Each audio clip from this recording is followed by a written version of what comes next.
पूछा गया कि बेटे को माफ कर दो खाना खिलाते टाइम, कहा माफ नहीं करूंगा। कई बार पूछा कि माफ कर दो। आज हो सकता है मेरी जबान लड़खड़ा जाए, लेकिन मैं चाहता हूं कि आप मेरी जैसा भी बोलूं मेरी बात को पूरा सुनकर जाइएगा। ये बाबा आपको दिख रहे हैं, एक दुकानदार के पास आते हैं और आकर बोलते हैं कि मुझे भूख लगी है, कई दिन से खाया नहीं है, आंखों में आंसू। दुकानदार समझ गया, इन आंसू देखकर तो हम सब भी समझ जाएंगे औलाद के सताए हुए हैं।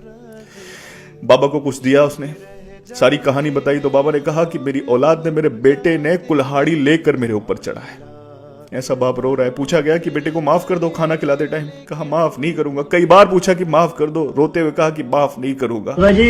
सुन लो सारी औलाद, मैं चाहता हूं कि आप इतना इस वीडियो को कहीं कैसे भी पहुंचाएं जो इनकी औलाद तक भी पहुंच जाए और दुनिया की उन सारी औलादों तक पहुंच जाए जो अपने माँ बापों पर ऐसे जुल्म कर रहे हैं। खुदा ने कहा उफ भी ना करना, बाप को ऊंची आवाज में बात भी ना करना, और तुम कुल्हाड़ी लेकर उनके ऊपर चढ़ रहे हो। क्या बोला बाप ने? माफ नहीं करूंगा। और बाप माफ नहीं करेगा ना, फिर कहीं भी जाके सजदे करो, कहीं भी जाके नमाजें पढ़ो, कहीं भी जाके दुआएं मांगो, किसी की भी मदद, सदके खैरात कुछ भी करो, ना सदका कबूल, ना खैरात कबूल, ना तुम्हारी किसी की मदद कबूल, ना कोई इबादत कबूल और ना दुआ कबूल। बर्बाद हो, क्योंकि बाप नाराज है तो रब नाराज है। अरे माँ बाप, अगर माँ के पैरों के नीचे जन्नत है ना, तो बाप जन्नत का दरवाजा है। मत करो वो दरवाजे को बंद। पर जुल्म करके तुमको लगता है कि तुम माँ बाप पर जुल्म कर रहे हो, अरे खुदा अपनी जानों पर जुल्म कर रहे हो, जन्नत के दरवाजे को अपने लिए बंद कर रहे हो, दुनिया को अपने लिए अजाब बना रहे हो और आखिरत को बर्बाद कर रहे हो।